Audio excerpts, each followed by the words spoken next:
তীব্র গরম আর দাবদাহে অতিষ্ঠ জনজীবনে কিছুটা প্রশান্তি এনে দিতে নগরীর বিভিন্ন স্থানে খাবার স্যালাইন ও পানি বিতরণ করেছে বিএনপি। ঢাকার উত্তর ও দক্ষিণের সবগুলো ওয়ার্ডে সপ্তাহব্যাপী এই কর্মসূচি পালন করছে তারা। আজকে মন্ত্রীরা বলে দেশের মানুষ খুব আরামে আছে, খুব আরামে আছে, আরামে আওয়ামী লীগ আছে।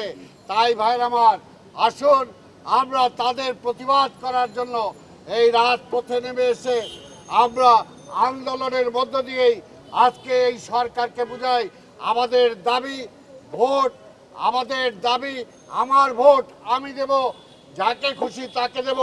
মঙ্গলবার জাতীয় প্রেস ক্লাবের সামনে জিয়াউর রহমান সমাজ কল্যাণ ফোরাম আয়োজিত পানি বিতরণ কর্মসূচিতে বিএনপি চেয়ারপারসনের উপদেষ্টা জয়নুল আবদিন ফারুক শিক্ষামন্ত্রীর সমালোচনা করেন। গরমে স্কুল বন্ধ নিয়ে উদ্ভূত পরিস্থিতি সৃষ্টির দায় নিয়ে তার পদত্যাগও দাবি করেন ফারুক। এই শিক্ষামন্ত্রীর শুধু পদত্যাগ নয়, বাংলাদেশে বর্তমানে যে 10 জন তাপপ্রবাহের কারণে মৃত্যুবরণ করেছে তাদের পরিবার আজকে শিক্ষামন্ত্রী স্কুল কেন খোলা রেখেছে তার বিরুদ্ধে মামলা করা উচিত।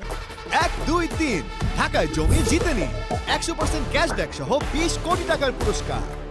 এদিকে ঢাকার রিপোর্টার্স ইউনিটি মিলনায়তনে এক স্মরণ সভায় বিএনপির স্থায়ী কমিটির সদস্য ডক্টর আব্দুল মঈন খান বলেন, জনগণের ভোটাধিকার হরণ করে আওয়ামী লীগ একতরফা নির্বাচনে ক্ষমতা এসেছে। বিএনপি ক্ষমতার জন্য রাজনীতি করে। আমরা বাংলাদেশের রাজনীতির একটি পরিবর্তন চাই। 7 জানুয়ারির যে নির্বাচন, এই নির্বাচন বাংলাদেশের 18 কোটি মানুষ বর্জনের মাধ্যমে এই নির্বাচনকে শেষ করে। কাজে এটা কোনো নির্বাচন নয়। কাজে এই নির্বাচন হলো কি হলো না সেটা নিয়ে কোনো ভাববার অবকাশ নেই।